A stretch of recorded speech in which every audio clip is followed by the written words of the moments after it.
supaya kawan-kawan gali sumur buat tenaga kerja asing, maka kita ingatkan kepada mereka.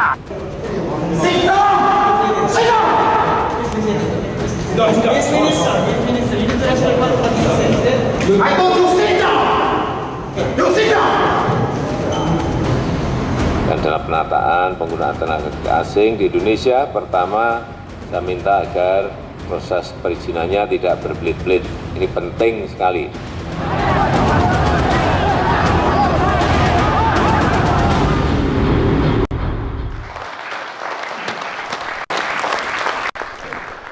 Pemirsa, kita lanjutkan debat kita, diskusi Pak kita. Karni, boleh sedikit ya, nggak sampai 1 menit.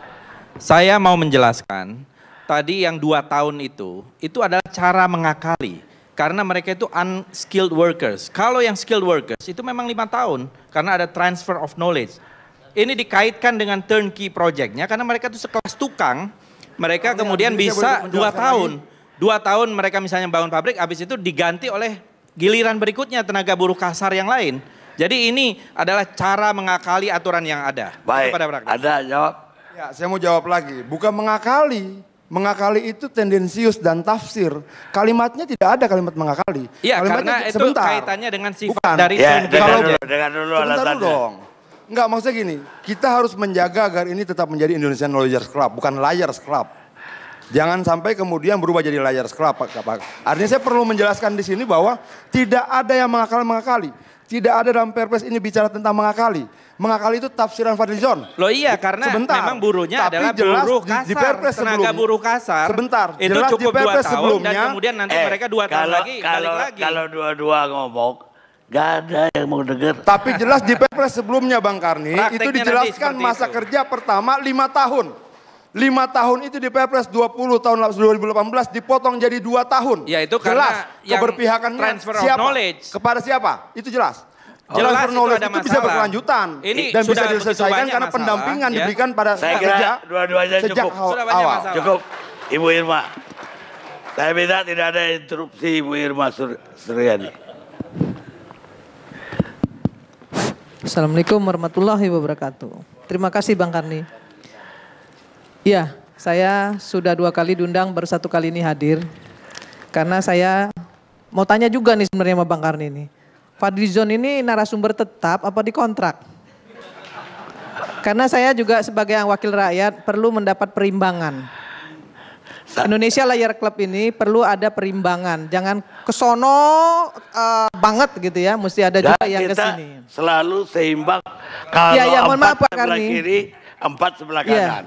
Siapa yang dikirim partainya, itu kita terima. Enggak, yang saya tanya, Kalau dari partainya apakah Fadli- Fadlizon ini dikontrak? Kalau Partai Gerindra mengirim Fadlizon, saya terima Fadlizon. Berarti dikontrak Kalau ya? dia kirim yang lain, iya saya terima yang lain itu. Ya tapi hampir setiap kali Pak Ya Warni. itu kesalahan partainya. Iya, jadi saya ngelihatnya juga agak miring-miring gitu Pak Karni. Dan Oke. kali saya minta Nasdem, Ya, kalau baik. bisa Ibu terus hadir. Ya. Saya nggak mau juga hadir kalau nggak fair ya. Perpres 20 2018 kita harus telaah satu-satu. Menurut saya harus ditelaah satu-satu.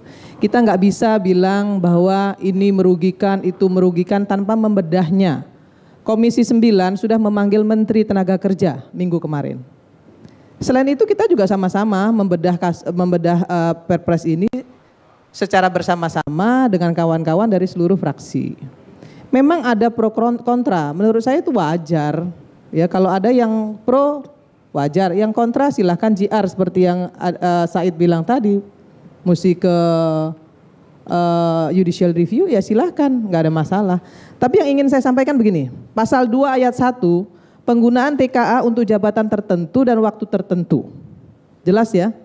Kemudian pasal 2 ayat 2 dengan memperhatikan kondisi pasar tenaga kerja lokal. Artinya bahwa yang dikatakan bahwa tenaga kerja asing itu dibiarkan membanjiri Indonesia, di sini terjawab tidak terbukti. Kemudian pasal 4 ayat 1, saya ingin bicara pasal per pasal Pak Karni. Setiap pemberi kerja wajib mengutamakan penggunaan tenaga kerja Indonesia pada semua jenis jabatan yang tersedia. Terjawab loh, yang disampaikan bla bla bla tadi sudah terjawab di sini, itu nggak benar. Kemudian pasal 2-nya disebutkan juga, dalam hal belum dapat diduduki oleh TKA, di TKI, maka TKA boleh mengisi dan diatur melalui peraturan menterinya. Kemudian pasal 5, TKA dilarang menduduki jabatan SDM atau jabatan tertentu. Ini juga diminta untuk diatur dalam peraturan menterinya. Saya ingin sampaikan kembali pasal 7. Ini pasal-pasal krusial yang diributin. Pasal 7, setiap pemberi kerja wajib memiliki RPTKA yang disahkan oleh menteri atau pejabat terkait. Memang dulu ada IMTA, tapi karena pemerintah ingin agar tidak banyak meja yang bisa menimbulkan fraud di situ, maka kemudian RPTKA IMTA itu dijadikan satu dengan RPTKA. Dan RPTKA ini disahkan oleh menteri dan atau pejabat terkait. Jadi apa masalahnya? Nah, ini juga yang sedang kita kaji di Komisi 9. Ini saya terbuka. Kemudian pasal 9, pengesahan RPTKA sudah merupakan izin untuk menggunakan TKA. Ya, saya bilang tadi ini memotong jalur pungli di situ. Karena selama ini sama-sama kita tahu dan kita harus buka mata. Meja-meja ini kan semua harus dibayar. Dari kapan itu dibayar? Dari zaman dahulu kala. Gitu, bukan baru sekarang. Nah, makanya sekarang dipotong oleh pemerintah hari ini. Gitu. Ya terus kalau kita mau kembalikan lagi akhirnya terus kita mau ngapain? Berarti kita melegalkan pungli yang sudah dilakukan bertahun-tahun. Nah, sekarang mau kita benerin. Ayo kita benerin, harusnya didukung. Kemudian pasal 10. Pemberi kerja TKA yang tidak wajib memiliki RPTKA, yaitu pemegang saham. Kemudian direksi, wajar dong, dia bukan pekerja, dia pemberi kerja, dia bukan pemberi kerja. Dia tenaga kerja yang memang punya saham di situ. Nah, kemudian ini juga akan ditetapkan melalui peraturan menteri juga detailnya. Nah, sekarang saya ingin sampaikan peraturan menterinya belum ada. Sabar, jangan negatif thinking dulu. Ya, tabayun dengan menterinya. Kita semua nih, tokoh-tokoh yang ada di sini tabayun dengan menteri, panggil menterinya. Tanya, ya, kapan peraturan menteri itu diturunkan. Supaya apa? Supaya peraturan pemerintah ini bisa didetail. Ya, kemudian tidak menjadi kontraproduktif karena peraturan menteri itulah yang akan kemudian untuk pengimplementasian Perpres ini. Pasal 15. Pemberi kerja wajib membayar dana kompensasi penggunaan TKA, PNPB. Pemasukan loh itu, ya. Kemudian pasal 26, pemberi kerja TKA, A, wajib menunjuk tenaga kerja pendamping TKA. Jadi ada di situ, wajib. B, wajib memberikan pendidikan dan pelatihan dengan kualifikasi jabatan yang diduduki oleh TKA skill, wajib. Kemudian C, wajib memfasilitasi pelatihan bahasa Indonesia pada TKA, wajib juga hukumnya. Artinya kalau wajib, itu bukan sunat, wajib, harus dilaksanakan. Pasal 34, pemberi kerja yang melanggar ketentuan dan undang-undang dan memberikan keterangan palsu dikenai sanksi yang tegas sesuai dengan undang-undang tenaga kerja yang berlaku. Nah, sekarang saya ingin sampaikan Bang Laude juga. Ini sudah menjawab apa yang Bang Laude tadi ingin sampaikan menurut saya. Karena semua sudah terakumulasi di sini semua. Terkoordinasi secara komprehensif bahwa peraturan dan regulasi yang dulu belum sempurna, hari ini diparipurnakan.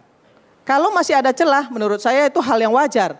Nah, celah itulah yang harus ditutup dengan apa? Dengan peraturan menteri menurut saya.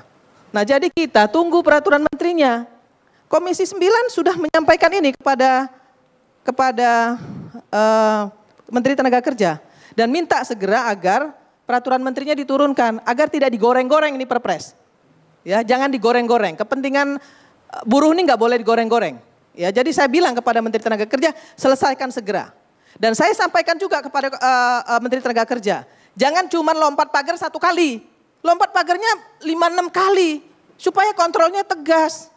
Nah, ini kan lompat pagarnya cuma satu kali, sehingga kemudian yang salah presiden. Nah, untuk apa punya pembantu?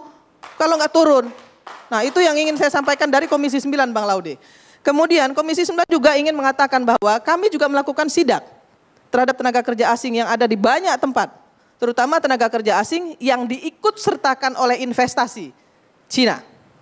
Kita juga lihat, memang ada beberapa tempat yang sekitar 12, 15, sampai 20% tenaga kerja asingnya. Dan itu kita sudah sampaikan kepada Menteri Tenaga Kerja. Tindak. Morowali saya sampaikan kepada gubernurnya. Usir, deportasi. Tapi apa yang terjadi? Nggak dilakukan Pak Karni. Hengki-pengki dengan investor, Pemdanya. Pemdanya hengki-pengki dengan investor, tidak ditindak, tidak diusir. Harusnya Pemdanya usir. Imigrasi dong Ibu Pendeta. Oh iya, Pemdanya kan laporan ke imigrasi dong.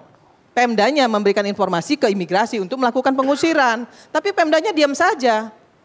Bahkan lampu mati aja nggak ditindak ya sama Udah gubernur ya kan.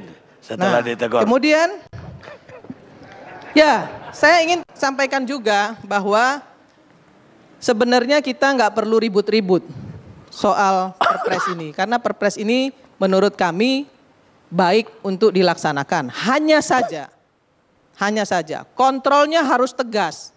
Siapa yang melakukan kontrol di sini? Siapa yang bertanggung jawab? Ada 4 menurut saya. 1, kepolisian. 2, imigrasi. 3, naker. 4, Pemda. 5, tambahan dinas pariwisata. 5 ini harus berkoordinasi satu sama lain sehingga tidak terjadi hal-hal yang disebut Fadlizon tadi sebagai tenaga kerja ilegal. Tapi memang sampai hari ini yang 5 ini belum bekerja maksimal. Nah, maka kemudian turunlah perpres ini untuk memaksimalkan yang belum maksimal itu. Nah, ini yang terjadi dan yang harus dipahami oleh seluruh buruh di Indonesia. Bahwa perpres ini hanya dua yang diatur secara krusial. Yang pertama, mengatur tenaga kerja asing tingkat direksi dan tingkat pemegang saham. Yang kedua, mengatur tentang tenaga kerja skill yang dibutuhkan oleh pemerintah. Dan itu diatur oleh peraturan menteri. Nah menurut saya untuk yang begini-begini nggak perlu digoreng-goreng. Ya, nggak perlu kita goreng-goreng, kita duduk bersama. Kalau memang ada yang belum masih punya celah dan bersayap-sayap, kita minta peraturan menterinya untuk memperbaiki. Saya kira itu saja. Terima kasih. Wallahul muwaffiq ila aqwamit thoriq. Assalamualaikum warahmatullahi wabarakatuh.